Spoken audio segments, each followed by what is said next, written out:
Assalamualaikum warahmatullahi wabarakatuh. Selamat pagi para hadirin sekalian. Yang terhormat penguji saya hari ini Bapak Dr. Emron Edison MM, Bapak Hadi Mulyana SST MM4, serta rekan-rekan sekalian. Perkenalkan, saya Arfiani Dana Fitri Rajmidiani dengan NPM 20211008,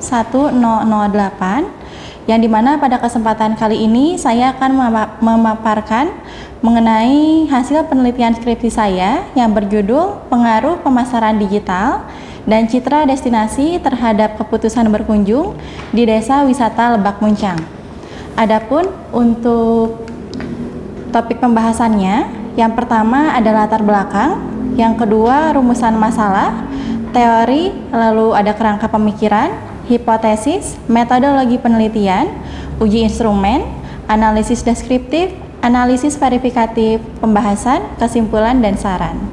Yang pertama kita membahas mengenai latar belakang pendahuluan, di mana pengembangan desa wisata diharapkan dapat menjadi lokomotif bagi pengembangan pariwisata di Indonesia. Salah satu desa wisata yang terletak di Kabupaten Bandung yaitu Desa Wisata Lebak Muncang yang sudah dinobatkan menjadi desa wisata menurut peraturan pemerintah Kabupaten Bandung di tahun 2011. Dan di desa wisata ini memiliki berbagai macam atraksi wisata, salah satunya mereka menggunakan konsep desa wisata agroturism serta untuk desa wisata budaya. Dapat dilihat dari tabel berikut, terdapat penurunan yang signifikan terhadap kunjungan wisatawan di Desa Wisata Lebak Muncang. Dapat dilihat pada tahun 2021 untuk kunjungan wisatawan di Desa Wisata Lebak Muncang hanya sekitar 58 orang. Oleh karena itu, pentingnya pengelola desa wisata untuk melakukan strategi yang tepat agar bisa membuat keputusan berkunjung wisatawan meningkat hingga untuk kunjungannya dapat meningkat. Salah satu strateginya yaitu dengan mengembangkan pemasaran digital yang dapat menarik wisatawan dengan menggunakan internet, sosial media, website, dan lain-lain, serta salah satunya juga menggunakan meningkatkan citra destinasi di Desa Wisata Lebak Muncang sendiri. Adapun untuk rumusan masalah, yang pertama bagaimana pengaruh pemasaran digital di Desa Wisata Lebak Muncang. Yang kedua, bagaimana pengaruh citra destinasi di Desa Wisata Lebak Muncang. Yang ketiga, bagaimana gambaran tingkat keputusan berkunjung di Desa Wisata Lebak Muncang. Lalu yang terakhir, seberapa besar pengaruh pemasaran digital dan citra destinasi di Desa Wisata Lebak Muncang, Kabupaten Bandung. Untuk kajian teorinya sendiri, di sini untuk pemasaran digital, saya menggunakan teori dari Agus dan Warmayana tahun 2018, di mana pemasaran digital dalam pariwisata merupakan serangkaian usaha yang dilakukan dalam kegiatan pemasaran, promosi suatu daerah, tujuan wisata, dan atraksi wisata menggunakan media digital seperti website, media sosial, internet, aplikasi mobile, email, dan direct marketing. Lalu untuk citra destinasi, saya menggunakan teori dari Lee dan Jong tahun 2018, di mana citra destinasi merupakan suatu gabungan atau perasaan, pikiran, kepercayaan, dan persepsi wisatawan terhadap destinasi wisata. Lalu untuk yang keputusan berkunjung, saya menggunakan teori dari Piatna dan Gayatri tahun 2005, di mana keputusan berkunjung wisatawan dipengaruhi oleh beberapa faktor seperti karakteristik wisatawan, citra destinasi, gambaran perjalanan, dan keunggulan daerah wisata tersebut. Adapun untuk rangka penelitian dari skripsi ini, yang pertama itu ada pemasaran digital atau X1 yang memiliki 4 dimensi. Yang pertama itu ada dimensi interaktif, insentif, site design, dan cost menurut An Yong Kim dalam Prabowo tahun 2018. Untuk X2-nya ada citra destinasi yang memiliki 3 dimensi. Yang pertama itu ada cognitive image, affective image, lalu yang terakhir ada unique image menurut Helen Q et al. Tahun 2011. Untuk keputusan berkunjung, yaitu Y, memiliki 6 dimensi. Yang pertama ada pemilihan produk, pemilihan merek, pemilihan perantara, pemilihan waktu, pemilihan jumlah, dan pemilihan metode pembayaran menurut Kotler dan Armstrong tahun 2016. Adapun untuk hipotesis penelitian saya, yang pertama itu terdapat pengaruh yang positif dan signifikan dari antara pemasaran digital dan keputusan berkunjung di Desa Wisata Lebak Muncang. Untuk hipotesis yang kedua, yaitu terdapat pengaruh positif dan signifikan antara citra destinasi dan keputusan berkunjung di Desa Wisata Lebak Muncang. Lalu yang ketiga, terdapat pengaruh yang positif dan signifikan antara pemasaran digital dan citra destinasi terhadap keputusan berkunjung di Desa Wisata Lebak Muncang. Untuk metodologi penelitiannya sendiri, di sini saya menggunakan 2 sumber data. Yang pertama itu ada sumber primer, yang kedua ada sekunder. Untuk populasinya sendiri di 2.724, dan untuk sampel saya menggunakan rumus Lovin, di mana untuk sampelnya itu di 100 wisatawan untuk penyebaran kuesioner. Lalu untuk skala pengukuran datanya menggunakan skala ordinal. Dari hasil pengujian instrumen dapat diketahui bahwa untuk hasil uji validitas penelitian ini diketahui atau dinyatakan valid karena untuk koefisien validitas dari setiap variabelnya lebih besar daripada titik krisis, yakni di 0,30. Lalu untuk hasil uji reliabilitas untuk penelitian ini pun dapat diketahui bahwa seluruh instrumen, baik itu X1 pemasaran digital, X2 citra destinasi, dan Y keputusan berkunjung, memiliki koefisien reliabilitas yang lebih besar daripada nilai krisis yang direkomendasikan, yaitu 0,7. Dapat dilihat dari presentasi ini, untuk pemasaran digital sendiri memiliki nilai di 0,920, untuk yang citra destinasi di 0,917, untuk yang keputusan berkunjung di 0,895. Selanjutnya mengenai hasil uji normalitas. Hasil uji normalitas di sini dapat diketahui bahwa nilai P-nya lebih besar daripada 0,05, di mana nilai P-nya sendiri di 0,20. Oleh karena itu dapat diketahui bahwa untuk kuesioner ini memiliki distribusi data yang normal. Selanjutnya, mengenai analisis deskriptif, dapat diketahui bahwa dari hasil penelitian ini, respon atau tanggapan dari wisatawan terhadap pemasaran digital itu persentasenya di 81,8%. Untuk yang citra destinasi, respon dan tanggapan wisatawan yang menganggap setuju itu di 81,4%. Untuk variabel Y atau keputusan berkunjung, respon dari wisatawan untuk setujunya di 77,65%. Untuk selanjutnya, adapun analisis verifikatif dari penelitian ini, yang pertama itu ada hasil uji koefisien determinasi, di mana dapat diketahui untuk hasil uji koefisien determinasi dari penelitian ini di R-square itu di 66,40%. Selanjutnya, adapun untuk uji hipotesis parsial atau T, untuk hasilnya itu dapat diketahui bahwa T hitung lebih besar daripada T tabel, oleh karena itu hipotesis diterima untuk hipotesis yang parsial. Karena untuk T hitungnya sendiri dapat dilihat untuk pemasaran digital mendapatkan T hitung di 3,296, sedangkan untuk yang citra destinasi itu di 7,175. Oleh karena itu kedua hipotesis secara parsial dinyatakan diterima. Selanjutnya, adapun uji hipotesis secara simultan atau uji F dapat diketahui untuk nilainya itu F hitung sebesar 95,83, di mana lebih besar daripada F tabel yaitu di 3,09, maka dinyatakan untuk hipotesis ketiga itu pun dinyatakan valid. Selanjutnya, adapun uji regresi linear berganda dapat dilihat untuk hasil pengujian diketahui persamaan regresinya yaitu di 3 di Y sama dengan 3,642 ditambah 0,310 itu untuk yang X1 dan ditambah 0,791 untuk X2 ditambah untuk epsilon, di mana epsilon ini merupakan variabel-variabel yang tidak diteliti dalam penelitian ini. Selanjutnya untuk pembahasan, dapat diketahui variabel pemasaran digital yang terdiri dari 11 pertanyaan dari 4 dimensi, itu secara keseluruhan nilai rata-ratanya di 4,09, di mana dalam kategori yang baik. Sehingga dari hal tersebut menunjukkan bahwa promosi dengan menggunakan pemasaran digital itu bisa bermanfaat atau mempengaruhi bagi keputusan berkunjung wisatawan.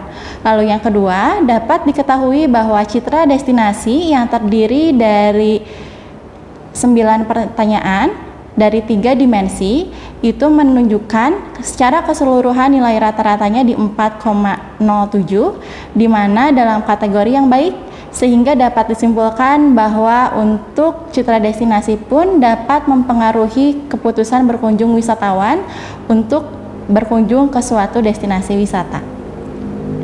Berdasarkan hasil penelitian juga dapat diketahui bahwa pengaruh parsial dan simultan di Desa Wisata Lebak Muncang itu memiliki 3 variabel penelitian yang digunakan dan ketiganya pun valid untuk penelitian ini. Selanjutnya, adapun kesimpulan dan saran, di mana variabel pemasaran digital atau X1 memberikan pengaruh yang signifikan dan positif dengan nilai keseluruhan berada dalam kategori baik. Lalu juga untuk X2-nya, citra destinasi sama memiliki nilai signifikan yang baik dalam kategori baik. Lalu untuk yang ketiga, terdapat pengaruh yang signifikan dan positif terhadap kedua variabel tersebut dengan nilai total di 65,70%. Sisanya sebesar 34,30% itu dipengaruhi oleh faktor atau penelitian lain yang tidak diteliti di penelitian ini. Adapun untuk sarannya, yang pertama, pengelola Desa Wisata Lebak Muncang sebaiknya dapat meningkatkan untuk sumber daya manusia dalam pelatihan pemasaran digital agar untuk sumber daya manusianya pun lebih terampil dan lebih bisa mengekspos untuk pemasaran digitalnya. Lalu juga pengelola desa wisata seharusnya bisa lebih meningkatkan kembali untuk infrastruktur, baik itu di fasilitas wisatanya ataupun aksesibilitasnya, yang dapat membuat keputusan wisatawan pun lebih meningkat. Mungkin sekian untuk pemaparan mengenai hasil skripsi saya saat ini. Terima kasih banyak atas perhatiannya. Mohon maaf apabila ada kesalahan kata. Wassalamualaikum warahmatullahi wabarakatuh. Ya, bagus. Siapa tuh? Arpian Mida ya. Tolong simak pertanyaan ini ya. Apa alasan saudara mengambil judul tersebut? Alasannya saya mengambil topik mengenai pemasaran digital dan citra destinasi tentunya didasari oleh melihat permasalahan yang ada di lokus, di mana di Desa Wisata Lebak Muncang ini dapat dilihat untuk keputusan wisatawan itu sangat menurun signifikan. Bahkan di tahun 2021 seperti yang tabel tadi sudah saya jelaskan, itu untuk kunjungan hanya 58%. Sedangkan di sana itu sudah memiliki beberapa platform untuk pemasaran digitalnya. Tapi kenapa sih wisatawannya masih terus menurun? Padahal untuk citra destinasi dan pemasaran digital di sana pun sudah ada seperti itu, Pak. Oleh karena itu saya mengambil untuk topik ini. Oke. Karena ada penurunan yang signifikan. Ya, karena ada permasalahan ya? Ya, ada permasalahannya. Oke, apa itu hipotesa? Hipotesis itu dugaan sementara yang harus diuji. Oke. Nah, pertanyaan Bapak berikutnya adalah secara parsial terbukti tidak hipotesa itu? Terbukti, Pak. Kenapa? Karena dapat dilihat, izin berdiri ya Pak ya untuk menjelaskannya. Dari slide yang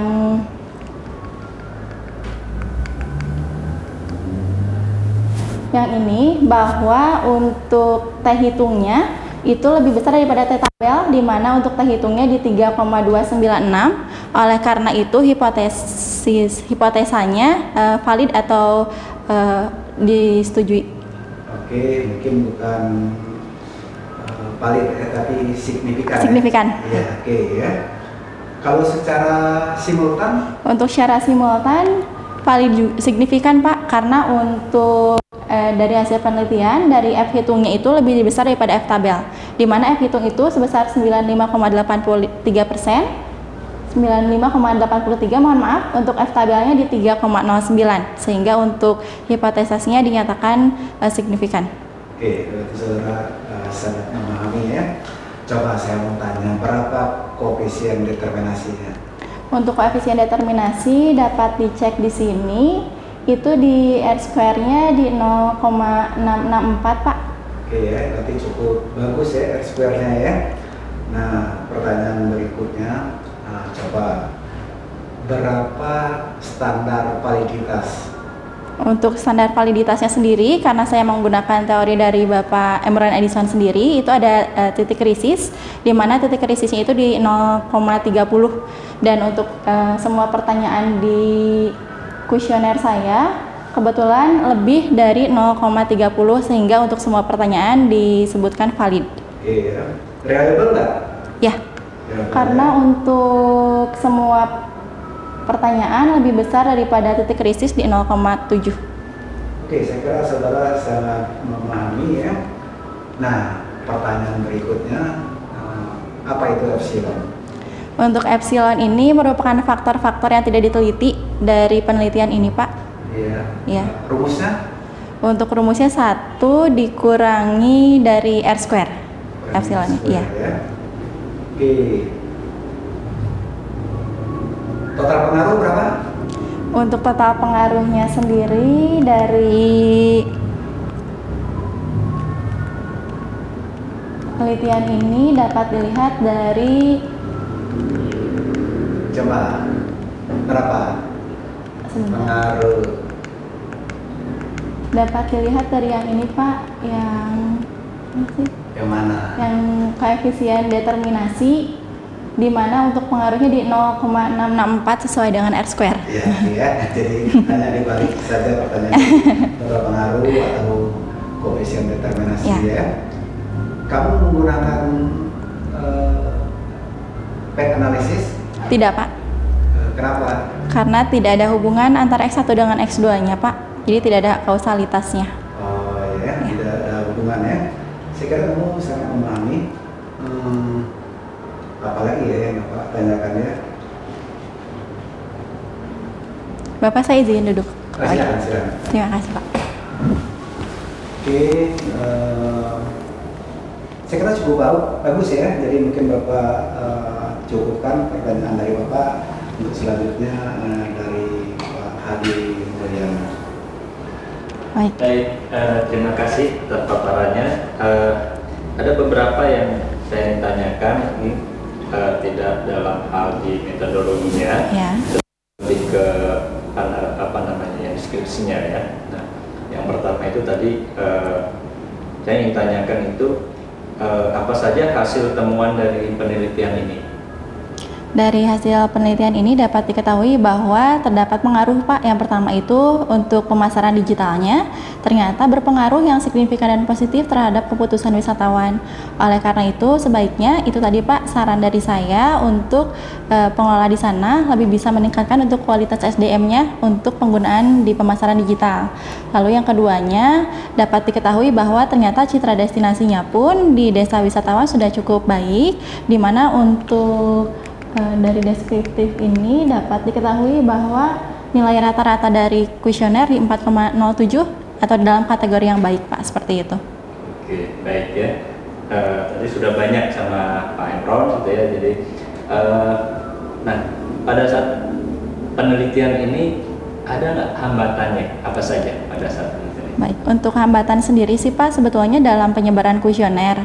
Jadi memang saya beberapa kali ke desa itu untuk penyebaran, karena kebetulan untuk kunjungan wisatawan kan di sana paling per minggu itu untuk saat ini hanya ada di 30 orang ataupun di 40 lah paling banyak. Jadi otomatis saya harus bolak-balik ke sana Pak untuk penyebaran kuesionernya seperti itu. Oke. Ya. Mungkin itu saja ya. Betul. Oke, baik. Mungkin itu saja Pak Imran. Terima kasih banyak. Silakan deh. Ya, terima kasih Pak Adi. Saya masih ada pertanyaan nih. Pak. Kalau kita berbicara hubungan kausalitas, yang faktor apa yang faktor akibat? Akibatnya itu. Faktor akibat kalian tadi kan ada 3 variabel. Iya. Nah, X1, X2 dan Y. Iya. Yang mana faktor akibat? Keputusan berkunjung Pak. Betul nggak? Betul. Yakin ya? Iya Pak. Oke. Kalau dependen yang mana? Dependennya itu yang Y, yang keputusan berkunjung. Oke. Oke, biar saudara memahami ya bahwa di dalam penelitian kuantitatif itu adalah menguji hubungan kausalitas ya. Oke. Apa itu hubungan kausalitas? Hubungan sebab akibat. Oke, ya terima kasih. Kalau itu silakan ditutup. Baik. Terima kasih semuanya atas perhatiannya kepada Bapak Dr. Emron Edison MM dan Bapak Hadi Mulyana SST MM4. Terima kasih banyak yang telah menguji saya saat ini. Serta rekan-rekan semua, terima kasih atas perhatiannya. Untuk presentasi saya saat ini saya akhiri. Terima kasih atas waktunya. Selamat pagi.